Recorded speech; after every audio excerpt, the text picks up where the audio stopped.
రాష్ట్ర విద్యుత్ ఉద్యోగుల జేఏసీ పిలుపు మేరకు Tirupati APSP DCL corporate office ప్రధాన ద్వారం వద్ద ధర్నా చేపట్టారు. Discom JAC chairman Devender Reddy మాట్లాడుతూ యాజమాన్యం ఉద్యోగులతో కుదుర్చుకున్న ఎంఓయూ ప్రకారం ఉత్తర్వులను ఇవ్వకుండా జాప్యం చేయడం దారుణమన్నారు. కాంట్రాక్ట్ కార్మికులకు రావాల్సిన పీఆర్సీ బకాయిలు వెంటనే ఇవ్వాలని డిమాండ్ చేశారు.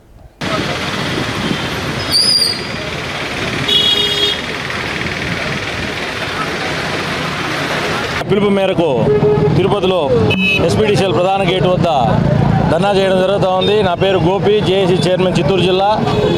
మరి న్యాయమైన కోరికలను గత 3 రోజుల నుంచి ప్రారంభమైన ఈ నిరసన కార్యక్రమాలు ఈరోజు 4వ రోజు చేరుకుంది. రిలే హంగర్ స్ట్రైక్ రేపటి నుంచి స్టార్ట్ అవుతుంది, ఉదయం నుంచి సాయంత్రం వరకు.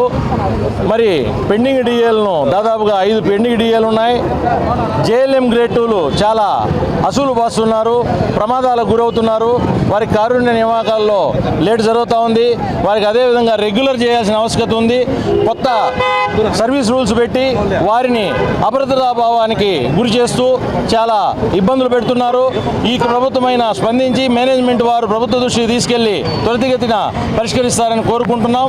మన జూనియర్ ఇంజనీర్లు మరి అదేవిధంగా జూనియర్ అసిస్టెంట్లుగా కన్వర్షన్స్ ఓఎండ్ఎం నుంచి చాలా కాలంగా పెండింగ్ ఉన్నాయి. ఎగ్జామ్స్ అంటున్నారు కానీ ఎగ్జామ్స్ కూడా పెట్టకుండా జనాల్లో మా యొక్క ఓఎండ్ఎం కార్మికులు చదువుకున్న వాళ్ళు చాలామంది ఉన్నారు. అర్హత ఉన్నా కూడా వారికి పదోన్నతి కలిగించకుండా చాలా ఇబ్బందులు పెడుతున్నారు.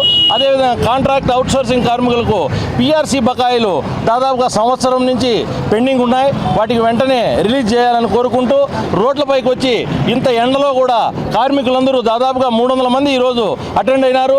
అటెండ్ అయ్యి మా బాధను వ్యక్తపరుస్తున్నా కూడా ఇంతవరకు మేనేజ్మెంట్ వారు స్పందించకపోవడం వారి నిర్లక్ష్య ధోరణికి నిదర్శనంగా ఉంది. రేపటి నుంచి ఇంకా ఉధృతమవుతుంది. ఈ యొక్క కార్యక్రమాన్ని ప్రజలు కూడా గమనించి ప్రజలకు మెరుగైన సౌకర్యం ఇవ్వడానికి మేము సతదా ప్రయత్నిస్తున్నాం. తక్కువ ఎంప్లాయీస్తో ఎక్కువ సౌకర్యాలు గవర్నమెంట్కి ఇస్తూ మేము గవర్నమెంట్కి లాభాల బాటలో తీసుకెళ్తున్నామే కానీ నష్టాల బాటలో మా ఎలక్ట్రికల్ డిపార్ట్మెంట్ ద్వారా జరగలేదు. వారు ఇస్తున్న సబ్సిడీల వల్ల మాత్రమే గవర్నమెంట్లో మా డిపార్ట్మెంట్ వారిని నష్టాలకు గురి చేస్తున్నారని సభాముఖంగా తెలియజేస్తున్నాం.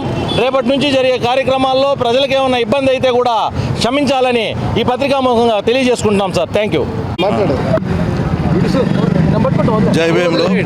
జై భీమ్లో ఈరోజు విద్యుత్ జేఏసీ పిలుపు మేరకు మేమంతా రోడ్డు మీద ఎక్కాల్సిన పరిస్థితి వచ్చింది.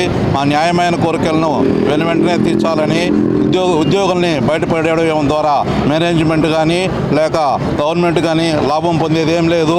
గవర్నమెంట్కి మేనేజ్మెంట్కి మేము ఎప్పుడు కూడా సహాయ సహకారాలు అందిస్తూ ఉద్యోగులందరూ పనిచేయడం ద్వారానే మేనేజ్మెంట్ కూడా మంచి పేరు తెచ్చుకుంటుంది. At the same time government కూడా మంచి పేరు తెచ్చుకుంటుంది. మేము అన్యాయమైన కోరికలు ఏం కోరడం లేదు. మా న్యాయమైన కోరికలు మాత్రం కోరుతున్నాము. ఎప్పుడు పెండింగ్ ఉన్నటువంటి డిఎల్ను మరియు GPF EPF AP subordinate rule ప్రకారం మాకు రావాల్సిన జీపీఎఫ్ ఇంప్లిమెంట్ చేయకపోవడం వల్ల మేమంతా ఇలాంటివి నిరసన కార్యక్రమం తెలియజేయడం జరిగింది. కాబట్టి మా న్యాయమైన కోరికలను వెంటనే తీర్చాలని కోరుకుంటున్నాం. Thank you.